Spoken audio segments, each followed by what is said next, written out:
Would you like to reach our film and TV review podcast audience? Do you have a product or service of interest to film and TV home consumers or followers of the entertainment industry? Have a film or show production to publicize?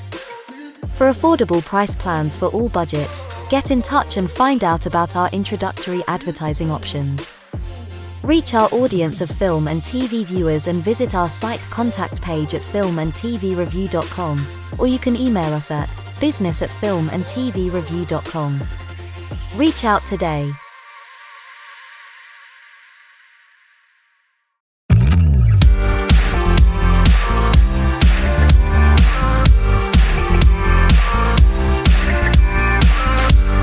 Welcome to filmandtvreview.com. Catch the latest film, TV and streamed show reviews every week.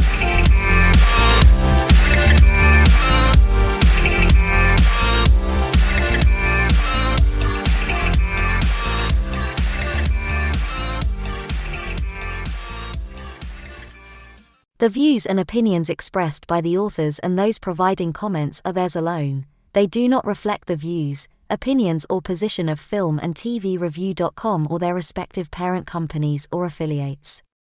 Filmandtvreview.com makes no representations as to accuracy, completeness, correctness, suitability, or validity of any information in this program and is for entertainment purposes only. Episodes may contain adult humor and language. For full terms and conditions, see filmandtvreview.com.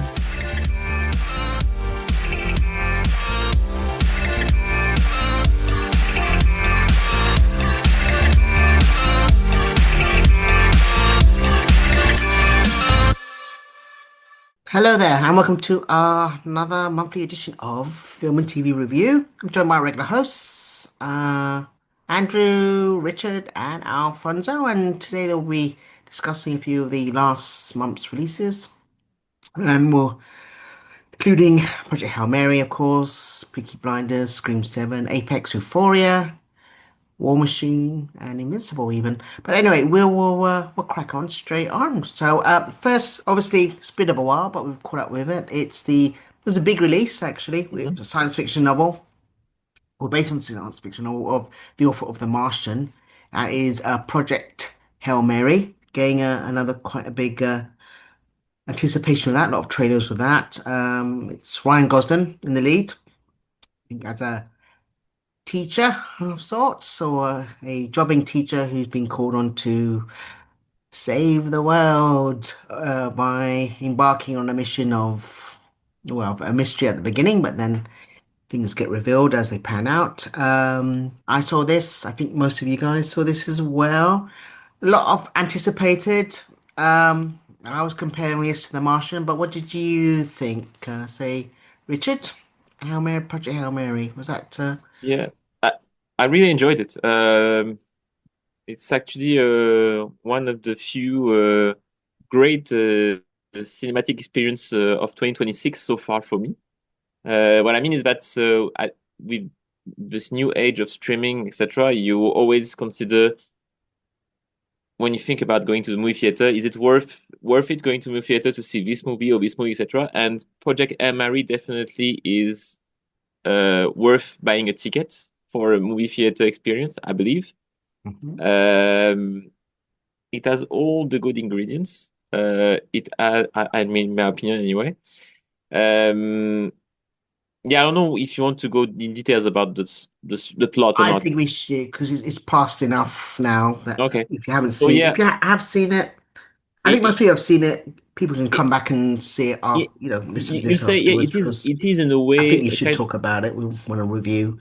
Yeah, Is it worth absolutely. Yeah, what it was? it's kind of Worth seeing, I suppose. But a I think mix. let's assume most people have kind of seen it by now. Yeah, it's kind of a mix between this kind of a space opera, and also it has the humor of that you will find in a lot of work by these guys, Lord and Miller, who actually you can see that touch, let's say. They are kind of famous for the animated Spider-Man stuff from recent years, the two movies.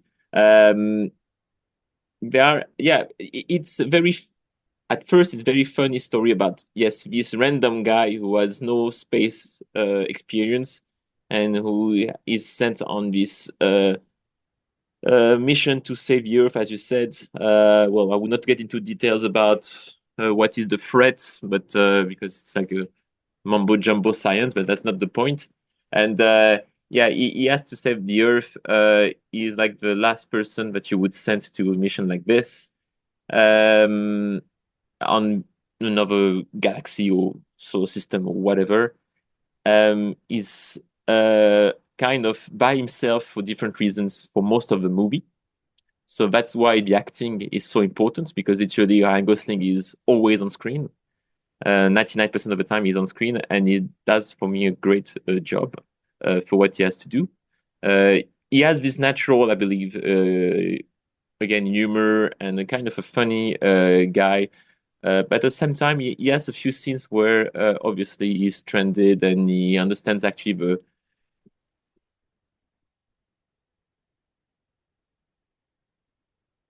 he can be sometimes a bit emotional. Get emotional because obviously his loneliness is an important issue, and he meets at some point. So spoiler alert: he meets at some point an alien form, kind of a funny alien form at first, coming from another galaxy or whatever, and they will bond to save both of their species. Let's say. So that's kind of the plot in a nutshell. Um, so yeah, as I said, I think it has all the ingredients for a success. Again, the sci-fi spectacle that you have on the big screen, the funny dialogues, a character that you care about, and yeah, I think that it's a good pacing. It has a good also soundtrack.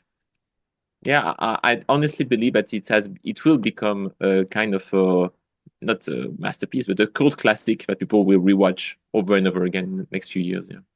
Yeah. Anyone else seen Hail Mary and want to add anything to that? Yeah. Actually, I don't know about I think it's the marketing that maybe spoils it a little. Yeah. I mean, a lot of people read the novel, but a lot of it, especially at a later point, focused on the character of Rocky, as they call the alien life form, marketing for this thing or that, and so people probably knew that going in, even if they hadn't read the novel. Something about seeing the film versus the novel, well, maybe not versus the novel, but just seeing the film versus the marketing, is that it's not really chronological order, because you see him, or you see Ryan Gosling's character on the ship, trying to do the mission, but a lot of what you see on Earth is flashbacks. So it's not like the marketing where, like Armageddon or something like that, where he's on Earth and then goes off. Here it's a lot. The story is told, was it in media res? I think is that the expression. He's already on the ship and he's trying to figure out what's going on. And then that's when you flash back to stuff on Earth. And then throughout the film, it's back and forth between him being on the ship and then flashing back to, being on Earth and how he came to be, where he is. So a lot of the strength of the film is the relationship between the main human character and the alien life form, Rocky, and just how you come to really feel for this life form, which looks just like a pile of rocks, since the nickname or name that's given. But that does provide the heart of the film. And without going into too much, it's just the idea of this person who never really connected with anyone and connecting to this new life form. There's also some reveal that happens late in the film, and it makes it kind of wonder about certain things, and it plays upon certain tropes for this kind of thing without trying to explain too much more. So it makes it go, okay, it's a little different. You don't usually see that in this type of film, but I think my main concern with the film, and it's not so much the film itself. It's just I saw it as part of a group, and they wanted to see it in a certain format, but not the IMAX. And this is probably one of those situations where you probably want to see it in the biggest screen possible. There's not even a lot of films like that. You can say, well, I see it in IMAX or see it in just some other screen in the cinema. But here you probably want to see it on the biggest screen possible, because there were certain moments where I was looking and it was kind of like, yeah, this feels a little too small. I wish I had seen it in the IMAX. So that's just an observation that you don't really hear much with films, but I would say it's certainly true in this one. So that's Okay. Yeah. It was definitely a bit more of a light-hearted film compared to The Martian. Like, so as Andrew Weir obviously wrote this, and that I think The Martian was a bit more, for me, felt a bit more satisfying because it seemed to very much a mission-based, a bit more grounded kind of thing. Like this is kind of like more of almost like a fairy tale, really. But I mean, it's a nice relation. But yeah, the strength of it was definitely Ryan Gosling as. It's difficult to lead, get those actors who can actually lead an entire, almost a one person job almost. So it's like, I mean, it was like Tom Hanks in Castaway, but Ryan Gosling, yeah, very impressed by how he can actually pull that off. It did feel a bit, yes, I mean, it's a lighter tone and more optimistic. So, but it's nicely done. Yeah, I say not a masterpiece, but it is a good wholesome fun, just a whole package, and then done and done really. But yeah, if you catch up for it on a weekend, yeah, you can watch it on streaming. Right, next. This was a title that came out earlier on, kind of like a follow-up sequel to a series, which was Peaky Blinders, which was popular for a while. This is Peaky Blinders, The Immortal Man, and I think this follows on afterwards. Cillian Murphy as the title character, Thomas Shelby or Tommy Shelby. I think returning, and I think this is set during World War II or around that era. So we've got So I mean, who were big fans of the television series? Because I was really on and off, but anyone obviously watched it. And was it worth actually having a film like this after the fact? I think that the second question is the most important one, because I think that question can be asked for any of the show is except for money. Why would you actually go back to a TV show that had a proper ending?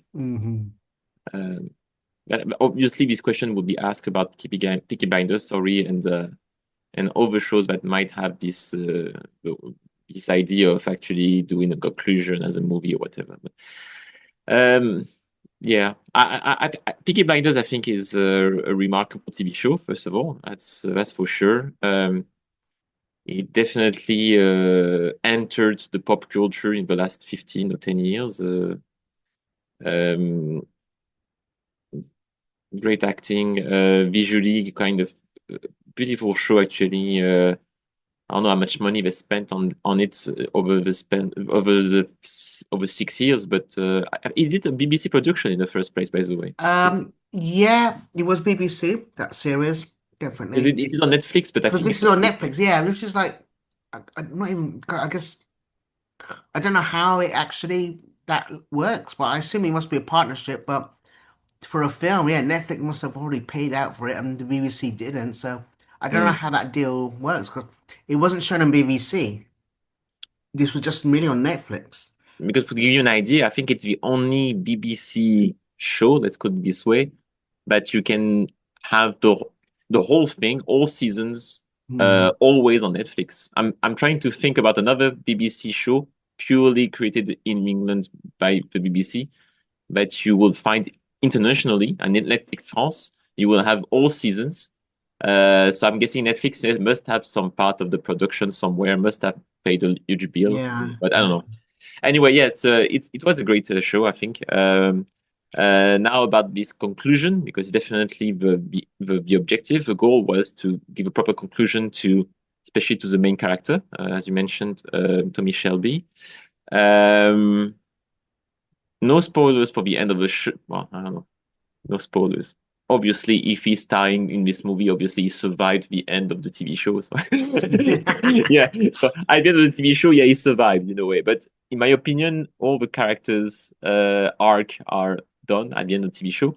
So here, yes, they are in the middle of World War II. They have to fight the Nazis in Birmingham again. The interesting part compared to the original idea is to introduce a grown-up son of Tommy Shelby, because he was very young, obviously, in previous seasons, in the seasons, and he's played by a very talented Barry Keoghan. I don't think it's a great movie per se. I think it's a good conclusion to the story of Tommy Shelby. I think that the strength of the movie was, again, perhaps it could have been the relationship between the father and the son, because the son is kind of making all the wrong decisions in his life in the first half of the movie. And it's a shame that actually they don't share the screen so much in this movie, both of them, Cillian Murphy and Barry Keoghan, because I think they only share like a couple of times at the end of the movie. Because it's a very simple story in the end. It's just Barry Keoghan working for the Nazis at first, and then he just needs a father figure that comes back and show him the right thing, and then he sacrifices himself for the cause or for his son or whatever. I don't think that the plot is definitely that great, and I don't think that it was worth the wait for what it is. Now, that being said, yes, it is a proper conclusion for Tommy Shelby, so I'm guessing fans of the show will like this just for that reason. Yeah. Okay. Anyone else saw or to add anything to that? No? Okay. Yeah. Right. Okay. Next. Well, this is something that will never, obviously, you can keep doing these forever because obviously they've never run out of material, but that's Scream 7. I don't know how they come up with such new material and plot for each one, but That's the thing. I'm guessing this it's not involves a material. new ghost face killer emerges in the town where Sidney Prescott has built a life and then trying to get over it. But I'm guessing a killer re-emerges.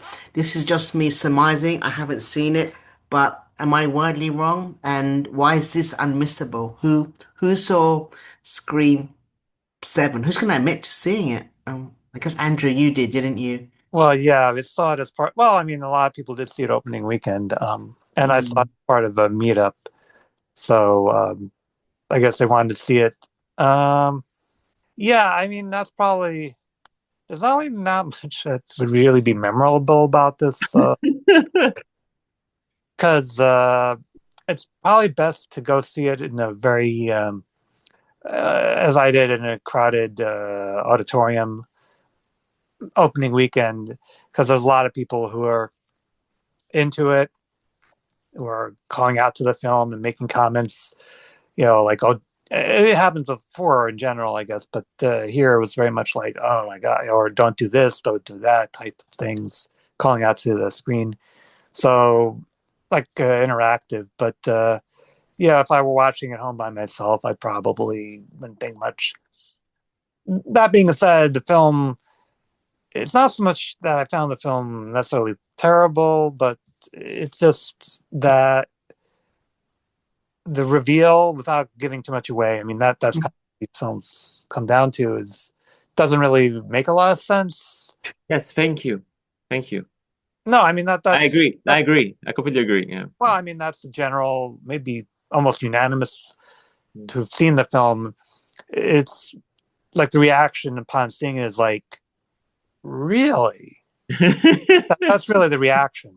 And that's so it's just like, and again, without going on about what happened in real life to bring us to this, I'll just say that, yeah, a lot of the Scream films have had things happen in real life that they've had to deal with, and they've come to varying quality. I mean, the first movie is still the best, but the other sequels, they've had things that have happened in real life that they've had to adapt to, and that certainly had some challenges.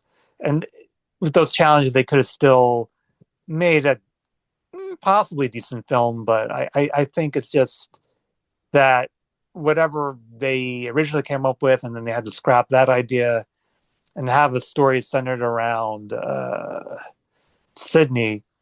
Again. Yeah, they could have had something, Sydney and Gail and some of the other characters.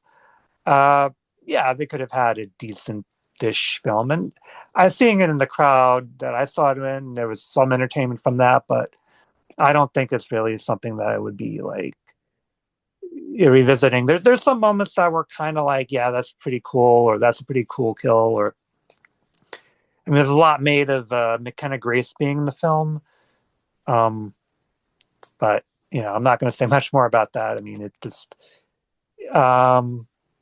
but yeah, I mean, there's some moments that were kind of like, yeah, that's cool, but I'm not thinking it's something that people are going to revisit among the Scream installments. So, yeah.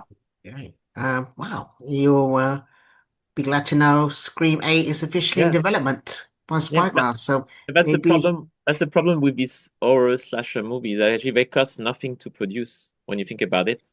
So anyway, you will have 1,000 of them as long as actually they break even quite easily. yeah. Go ahead, If- Andrew. Sorry. Yeah, I was just going to say, like, if Radio Silence, so whatever the filmmakers call themselves, were to come back, maybe it'd be interesting, but I don't think I mean, that's a whole other story. So, if they brought those people back, but going forward as is, I don't know what they could come up with. So, Well, I think it did quite well, Scream 7, though. I think box yeah, office. because the opening weekend, it was very front loaded. Mm, It was just Yeah, after. I mean, on Wikipedia it says 45 million budget, box office 214. wow. So, That's quite impressive. Well, Yeah. it's yeah, for what it is, yeah, it's impressive. Trust me, because honestly, it's a bullshit movie to be honest. That's the brand, and that brought people out opening weekend. It's just after that, it didn't Mm, really have much in the way of box office legs. Not that it would be expected to, but that's basically what it was. It was opening weekend. The brand brought people out. yeah. After that, it was just kind of like, eh. Mm, I mean, we talked about X-Men and Transformers as good examples of franchise where sometimes it doesn't make sense anymore. The chronology of events, etc. I mean, Scream is another level, to be honest, because there are things that makes no sense, as Andrew mentioned, about the killer in this one. But also, I mean, I know that there are like different issues. The cast has been fired or whatever, which I'm not going into details anyway. But still, I mean, it's like they say, okay, so we don't care if you watched the second, the third, the fourth, the fifth, and the sixth installment. We're gonna remove them all, and we're gonna just do like a sequel, the first one. It's almost like that. And I say him, how can you do this? It's so stupid. It is so stupid. mm. And yeah, and even the characters are so one-dimensional. All of them, all these young actors. You say, okay, you're just here to be killed, and that's all you're gonna bring to the table. You're gonna be killed. That's so sad. It is so sad. Well, one of the actors I was kind of maybe hoping a little bit more for, trying to remember the actor's name, but he's the one who plays Sam on Gen V. So he's one of the cast members in this one. But yeah, I mean, I don't know if people will really remember most of I mean, other than Neve Campbell and Courtney Okay. Okay. maybe the Meeks Martin twins. I don't know if that's something that, but yeah, I don't know if people really remember a lot of them. So What I mean is that when you look at the franchise, you say that the first one is the best one. I kind of disagree because I believe actually that it's a very good movie. The first one, it definitely changed the way you watch horror movies with teenagers, etc. Fair enough, but they had some ideas in sequels that they never actually used for future installments. But I'm trying to say that I really enjoyed the fourth one that brought some ideas about social media and stuff, etc. That's But interesting. then they give up on this idea completely in the fifth one. And then they had other ideas in the fifth and the sixth about the character of Billy and his descendant, etc. Mm. Oh, yeah, And again, they forget about it for completely because of obviously of the cast, etc. But still, they right. could actually try to get a plot out of it. I don't know, but just for me, it's almost insulting the people who are not a fan, but people who are the fans who are treated to just to say, okay, we don't care about if you enjoy bad parts, we will never talk about it ever again. So, then why do you introduce these plots if you don't want to go all the way to the end? I mean, that's crazy. I don't know. It is a shame, yeah, because you've got so much avenues for character legacy and character through lines because you obviously it does well and then you become familiar. If you're familiar with brand, then sometimes you want these characters, a familiar character in a new environment or whatever, which they do, I suppose, with those two female leads. But then you could expand it a bit if you want some Yeah. legs or something. But you know, but maybe it would turn into Fast and Furious if it did, you know. Oh, But I'm that's the pretty sure gold standard, obviously. there will be 15 of them, to be honest, if it keeps going like this. Because, Hmm. All right then. Okay, next. I think a Netflix film. I think it's a survival movie with a good lead actress who's always good when she's given good material. She's always delivers. It's Charlize Theron in Apex. I'm not don't know too much about this, but I think it's a mountain climber or a survivalist or some kind of like independent I don't know, Trek or something like that. But who it seems intriguing, and I think it's done really well in the Netflix streaming charts. Survivalist horror, I think maybe. Um, Apex. Who saw Apex? Alfonso. Intriguing enough. Good. I mean, Charles Theron's always a safe bet actually when she's running whatever she's in. Um, what did you think of Apex? What is the premise actually of it, just to clarify? Well, it's basically what you said. She is a person who likes this kind of things in nature, like climbing the highest mountains and going kayaking through Oh. the Australian wilderness, and I don't know, all these nature kind of adventures. And well, she goes alone for certain reasons to one of these kayaking kind of expeditions to the Australian wilderness, and she finds there the character of Taron Egerton, who is the antagonist Mm. and who will be basically chasing her in a non-romantic way, I would say. In another, but definitely he's interested in chasing her. And the movie will ask who is the apex of this film. Charles. She's quite resourceful, and Mhm. she has gone to the gym. Or Taron, who has also gone to the gym and is basically mad as a hatter or a mad hatter in this film. She's a little bit depressed. He's a little bit euphoric, but both are I don't know, like destined to me to meet each other. They have to battle in a way in this wilderness and see who survives. So I like both actors. I like it's a movie that it's, let's say, it's just 1 hour and a half, and it's good enough. Good enough.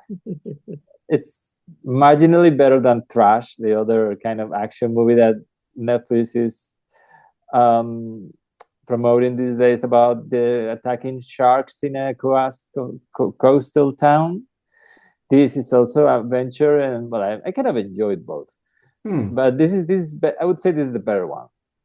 And the characters are not really that much developed in either one. This one, I guess, I would have probably made them a little bit more developed, but I don't complain because it is what it is. Yeah. It is action, chase, more action, but it doesn't get into more than that. So, I mean, it goes to the point. Also, trash. Both are very, very short. I guess I don't know if it's Netflix that has like cat coast in that way. They just want to sell you something that you can say, okay, I'm gonna watch that. It's like Charlize Theron, or it's sharks attacking, or it's like this. It's like a strong concept, but once you're there, they don't really care much if you're gonna watch 1 hour and a half or 2 hours and 2 hours and a half. They just, if you're gonna be satisfied with 1 hour and a half, you're gonna be in and out. It's basically an in and out film, quick. You get the thrills are gone, you're out. You don't get much character development, you don't get much anything. I kind of like it because I'm not looking for more, really. Here I was like, and funnily enough, I think both and in a little bit of an anticlimax, or something that you might expect more, especially Apex. I would say it's more thrilling, I would say, before the final climax, which is not bad. I mean, it's not bad. I mean, and both actors are fantastic in their own kind of ways. So you could do worse than having a film with Charlize and Taron. And Eric Bana is a little bit in it as well. Yeah. Okay. Yeah, you So got a good cast there, so I can see why you'd find it a bit frustrating that hey, you can give them some really good stuff, but that does seem to be like you said, that model that Netflix had coming out of COVID, where it was their B movie, their great B movie of the week, and then very expensive, but then done and done kind of thing. So yeah, but these ones are kind of like, it's not the same thing. It's not the big, like these movies with The Rock and Ryan Reynolds and all this they had bigger budgets than this. These are much more budget conscious. They just wanna do something that has enough of an appeal, a good, let's say, a good, interesting plot device that can bring you into the film, but they won't spend much. Not this time. Netflix is not spending what they used to spend, and I think these films are, to me, they are a little bit better than those ones. Red Notice, those kind of things. oh yeah, okay, fair enough. Watch it actually. Yeah, okay. Would you like to reach our film and TV review podcast audience? Do you have a product or service of interest to film and TV home consumers or followers of the entertainment industry? Have a film or show production to publicize? For affordable price plans for all budgets, get in touch and find out about our introductory advertising options. Reach our audience of film and TV viewers and visit our site contact page at filmandtvreview.com, or you can email us at business@filmandtvreview.com. Reach out today.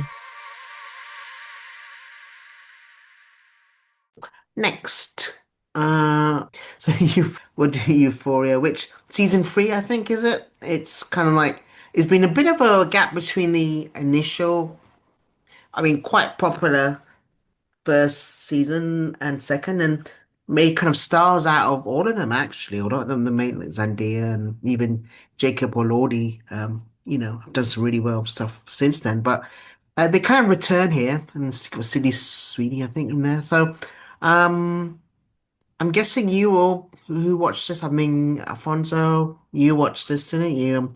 Uh, has it been a bit of a gap since seasons 1 and 2? It feels like it, but Euphoria, yeah. it has been a lot of a gap. Yeah. They all have become famous. They all have Mhm. shot many films, Yeah. some more than others, but yeah, in general. And now they are out of high school in another completely different situation. It's well, it's really Euphoria, the reunion. Um, they, if Euphoria was kind of a fantasy inside of a high school, this is one of these fantasies where the characters are only like 5 years out of high school, but they could be like in their 40s or something. I don't know. So they are not doing what regular 23-year-olds would be doing at all. They are in like in sex, drugs, and rock and roll kind of, or OnlyFans suburban life or whatever.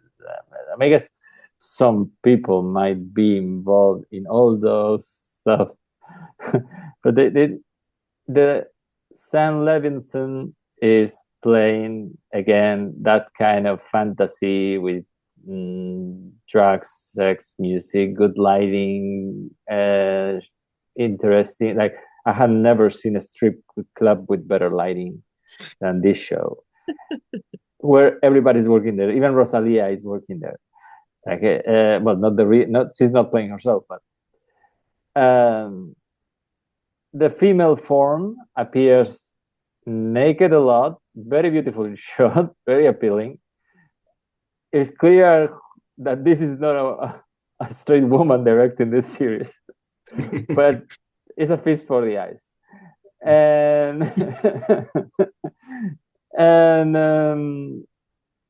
and so it is. What about the plot? You haven't told The me. plot? Is there wait, Go is there a plot? No, yeah. There is a plot. There is a plot. I mean, how can I say it? Rue is still like Zendaya is still involved in drug related activities that leads her to be on a strip club, working for a strip club owner also. And the other ones are Nate is married with Jacob Elordi, who is Nate, is married with Sweeney, who is Casey, and they have a suburban life, although with their problems. Then Alexa Demi, who is playing Maddie, is a social influencer who will also connect with them. They are preparing their wedding, which is also a way to get the cast together again, because mostly before that they are mostly in their own separate plots, let's say. I don't think that they shot a lot of it together because of, I guess, film schedules or something. But it's a lot of star power. Mm-hmm. So you're gonna enjoy watching it. You might find it a little bit too much sex and drugs and stuff, but it's enough, let's say,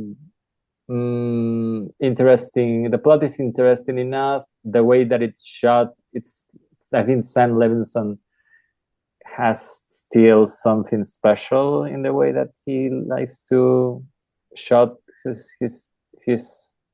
TV series.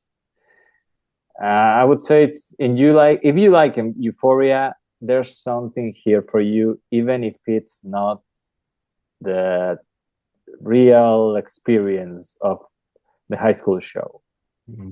May I ask, have you seen the whole season 3?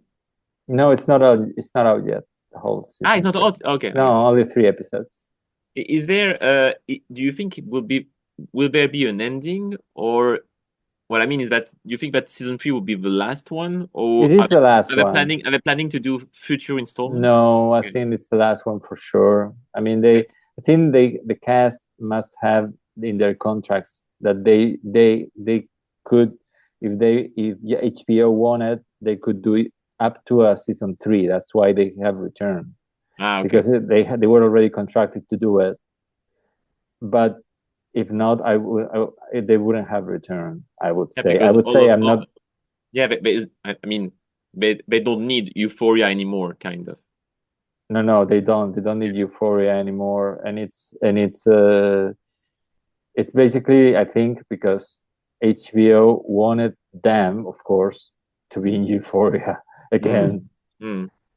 Because and it's fair, let's say, because Euphoria was the launching pad for most of them. So, I mean, it's a good way to pay. Oh yeah, absolutely. Back pay your dues, I suppose. Yeah. Yeah. But yeah, I can see why it wouldn't. Yeah, they've all done very well, actually. I mean, on the modern. Yeah, and it's cinema. Euphoria really is one show that really you can understand why stars come out of Euphoria, because it's a mix of being really well shot and very sexy. So if you cannot make a star of that. Okay, next. Now, ready or not, here we are too. This is what I guess a horror sequel to a survivor's horror. I'd never seen the first one. Don't know much about it, but it seems successful enough horror to. comedy. It's horror comedy. It's a horror comedy. Richard, fill us in. What is Ready or Not? Even if you haven't seen the first one, what's this one? What's the premise? Actually, it's kind of difficult. Well, no, you can enjoy the second one without watching the first one, but still, because there's a few quick recap with some flashbacks in the beginning of the second one, I'm guessing. No, okay, I have to sum up. For someone who doesn't like horror and too much blood, I think the way actually these movies are made make it okay, because as I said, it's kind of funny most of the time. So yeah, it's Samara Weaving who is plays the main character in these two movies, and quite quickly, the first movie she is supposed to get married to. Well, she gets married to a very rich guy who is the heir of a very powerful and rich family in US or UK or whatever. And on the night of when she just got married, she realized that actually it's her in-laws are actually kind of a crazy Satanist family. Sorry, not laughing. Crazy Satanist family who has a tradition where they play a game every time there's a new member in the family. So she is a new member of the family. And your average wedding. Sorry? Your average wedding. Sorry. I'm explaining badly. What did you say? No, I said it's your average wedding. He said it's the average wedding. Yeah, absolutely. And they play hide and seek at midnight on the night of the wedding, literally. And she literally is hunted by every single member of her in-law family in the whole castle, and they have all different weapons, etc. It's very funny, I swear to God. And literally the only way for her to escape is to survive until dawn, which she does. And because she survives until dawn, every single one of the family members of her in-laws die, exploding. Literally, they explode because they literally made a pact in the 17th century or whatever, or 18th century, with kind of the devil or whatever, kind of the forced pact. And if they fail this tradition, they die. So they all die. She survives, and here's the second installment of this franchise. I guess it's a franchise now. It's going to be a franchise. So straight away, she just survived this night. She goes to the hospital, and at the hospital, it's like she doesn't have time to even rest because her sister comes to visit, and at the moment her sister comes to visit, some people come to try to kill her again. And who are these people?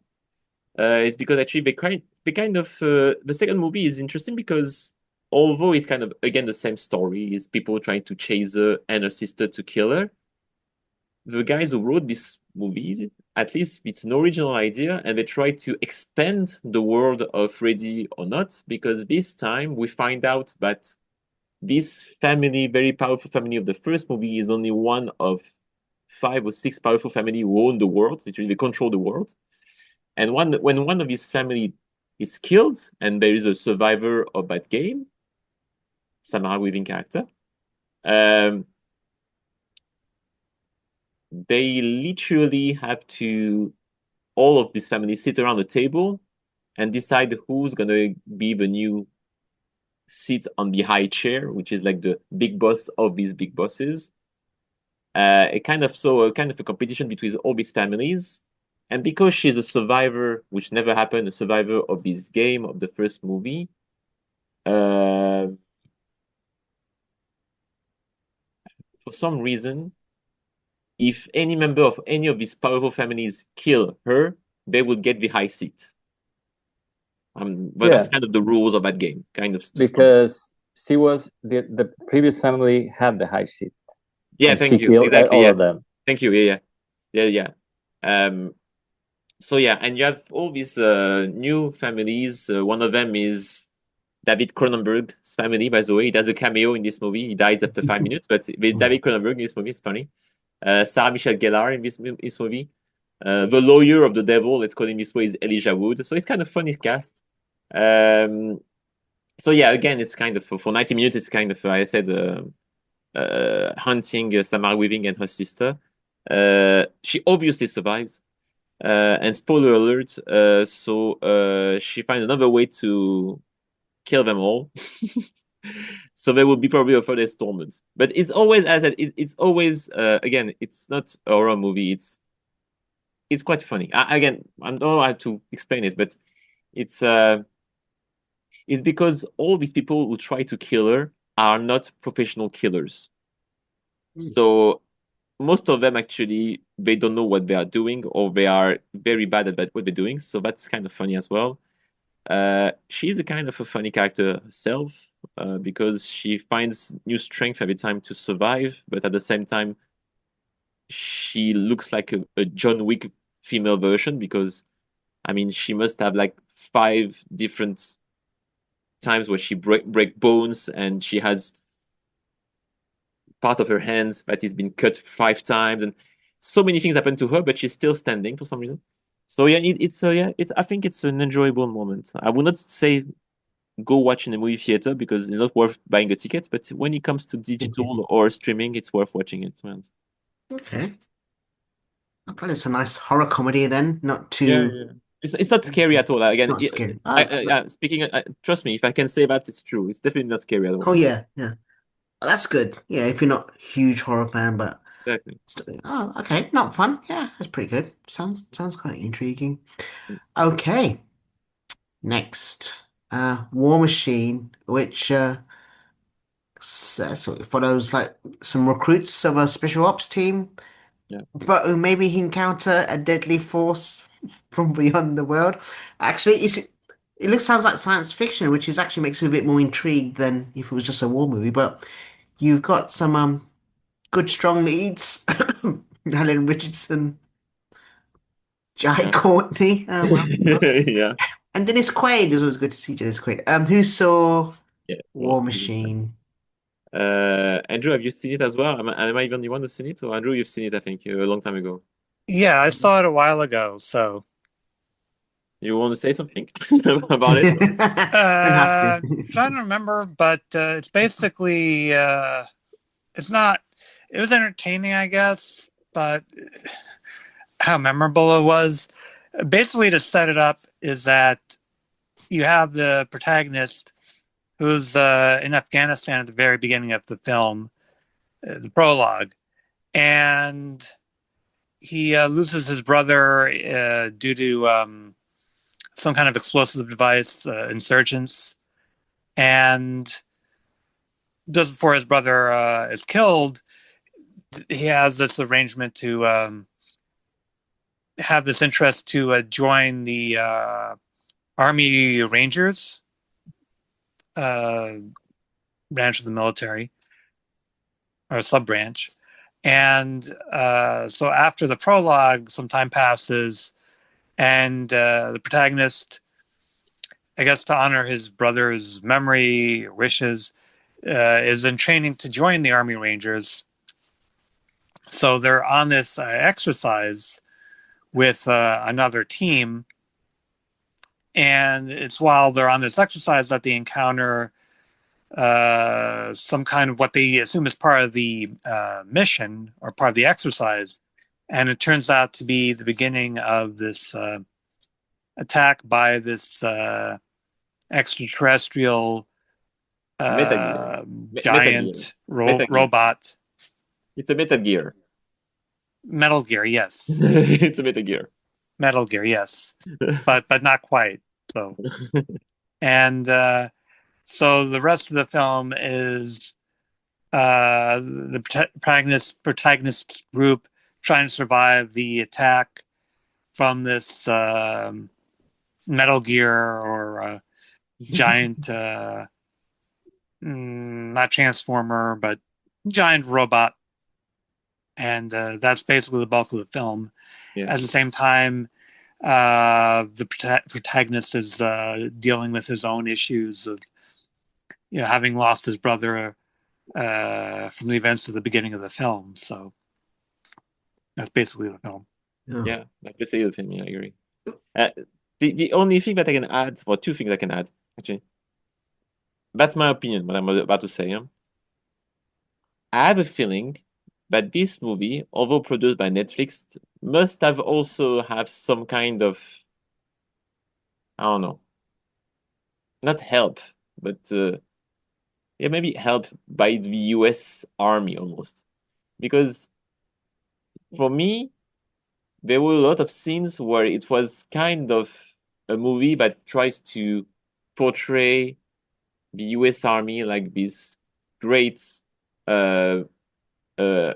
assemble of men who actually can save the world. I know that we see that in many movies that the US Army will save the world, but in this movie particularly, it was crazy how much they actually emphasize, is that the word? They actually focus on this.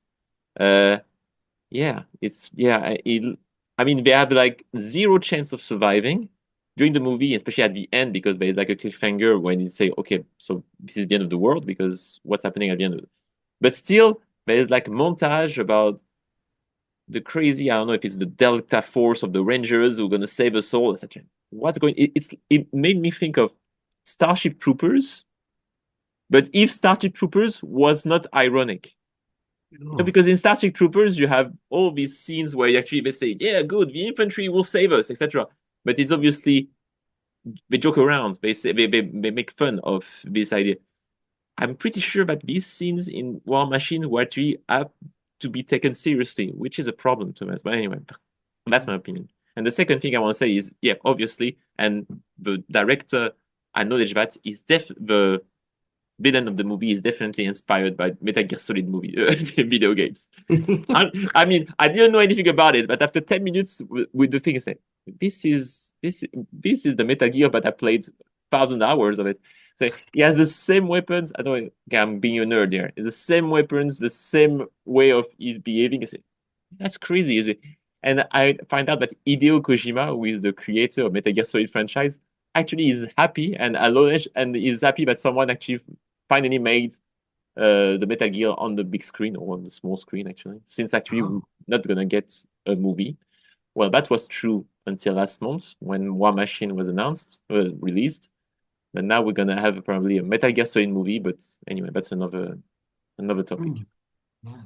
Yeah, you've been waiting decades for Metal Gear Solid. Literally decades. It's been since 1998 actually that they announced actually movie adaptation. Oh my God. Yeah, but I don't know what to expect. But yeah, Yeah, anyway. we never know what to expect with these adaptations. Right, from that to another intergalactic threat or series, which has been intriguing. That is Invincible, which returned on Amazon Prime. This follows the comic strip with a superhero with a bit of teenage angst. It's Mark Grayson as the titular character. who has to balance his kind of like family life and his parentage. And I've been watching this since seasons 1 and 2 and 3, and it's been always very good. It's actually strangely enough, sometimes it's the best kind of like writing on TV and it is an animated cartoon, but it's quite intriguing. Andrew, you watched this as well, season 3 or 4, I think. What No, might be. season 4. I think the showrunner said they're going to try to do the whole run of the comics, but that Mm, could take a while. So hopefully it doesn't take too many years, yeah. especially with the gap between seasons and giving time to the animators to do their work. So Yeah. I think that's one of the issues. Not so much of what you actually see, but the idea that what you see is good. It's just the time to incorporate the stuff from the comics and trying to do that so that it doesn't wind up taking decades. Yeah. So no, you want to give time to, like I said, the animators, and I think that is the one of the complaints. So that show is good, and that people want to see more, and not to have too long gap between seasons. So, and also, I guess one of the earlier seasons where they had like a break, between within the season itself, so that didn't go over too well. So you'd have it be continuous, Mm. not 4 episodes, then a few months, and 4 more episodes. Um, so yeah, yeah. I mean, what you have is good without going into what actually will happen.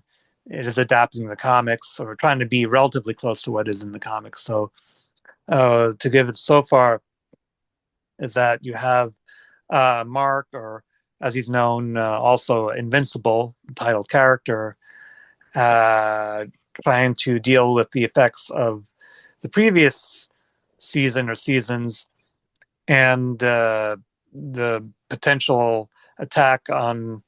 I mean, there've already been attacks, but more attacks on Earth by the Viltrumites, and how Earth is dealing with that. And Earthlings are still a little bit mistrustful of Mark because of what had happened in the last couple episodes of the previous season with all these duplicates of Mark, Invincible, and the idea of the Viltrumites coming. Do they really trust Mark? Do they really trust Invincible?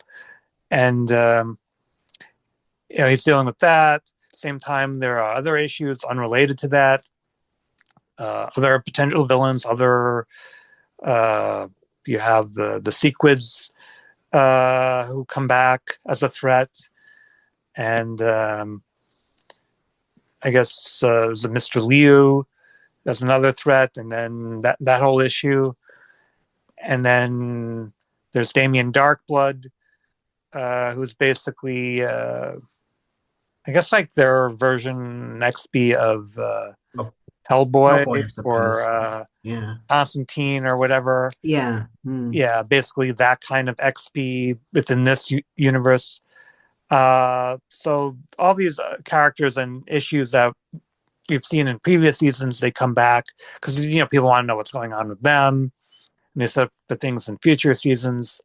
So it's not just the Viltrumites, but other threats as well. And then you have the Guardians of the Globe and things that happen with them. And some of the Guardians get separated by being in another universe, another reality. So, trying to get them to come back from that reality, from dealing with the Flaxans. So there's definitely a lot of stuff going on. And then in addition to all that, there's the issues that Mark is dealing with in his personal life with Eve and his social life. And that's something that impacts this season. So yeah, there's definitely a lot to unpack, a lot going on this season. So it's definitely good. And so hopefully see the stories continue, and you hopefully don't have to wait too long. So Yeah.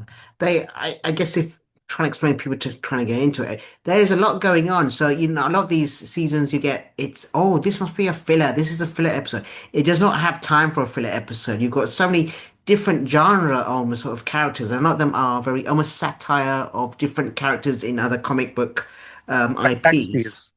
XPs. And they explore such different worlds of spiritual realm or science fiction and these big kind of like galactic empires. It packs a lot, and it's only 8 episodes, but you are almost side stories happening simultaneously. So it is that's why you can glue to each episode because so much is happening. Sometimes they wrap it up in that story in one episode, then you've got this overarching story. So you get your bang for your buck, honestly, with this series because and it you do show a lot of bloody adult consequences of this destructive power which these superpowered beings. So I always say, when you have an off season, when you've got the boys going on as well on another Prime series, but then you've got this when that ends. So you kind of like between the two, you've got this kind of like very much. I say grounded consequences of super powered beings on people on Earth. So it's a good mix. But yeah, a lot of dense plot threads going on as well, and it's funny as well. It's got a nice satire, a nice comic edge to it as well. They can. Yeah, and speaking of which, one of the other characters who gets some time, like with, I guess you could call like alternate or subplots, is the character of Alan, Yeah, and then Cyclops, out in voiced by space and dealing with Seth the coalition Rogen. of planets. And he's voiced by Seth Seth Rogen, Rogen. who's Yeah, also yeah, one of the producers of the show. yeah. So, he's comic, but also serious at the same time. So they're dealing in the coalition of planets, the coalition against the Viltrumites, and Nolan, Mark's father, the former Omni-Man, and dealing with that. Speaking of which, another thing that they're dealing with is Oliver, Mark's half-brother, and how Oliver wants to kind of be his own hero, his own superhero. So yeah, definitely a lot of stuff to unpack, a lot of stuff. Only 8 episodes, I guess, but Yeah, that's it. a lot of stuff going on in those 8 episodes. So And a great voice cast when you do listen to it. Oh, with yeah. Sandra Oh. I mean, even Frog and all that, I recognize that voice and I go, oh, is it wonder? But yeah, if you just look at the credits, great voice cast in it. So you can, bit of a testament to the kind of show and the writing and the quality that you got going here. So if you haven't caught up with it, yeah, definitely give it a go if you like that genre, but you like to go a bit beyond it. It's quite good. So, but a lot to unpack there. Right. Thanks. I think that's it really for this month. But thanks to our regular host, Richard, Alfonso, and Andrew. And we'll see you next time. Thanks. We hope you enjoyed this film and TV review.com episode. Catch the latest film and TV reviews, together with regular episode content from the world of film and TV every week. See you soon. Would you like to reach our film and TV review podcast audience? Do you have a product or service of interest to film and TV home consumers or followers of the entertainment industry? Have a film or show production to publicize? For affordable price plans for all budgets, get in touch and find out about our introductory advertising options. Reach our audience of film and TV viewers and visit our site contact page at filmandtvreview.com, or you can email us at business@filmandtvreview.com. Reach out today.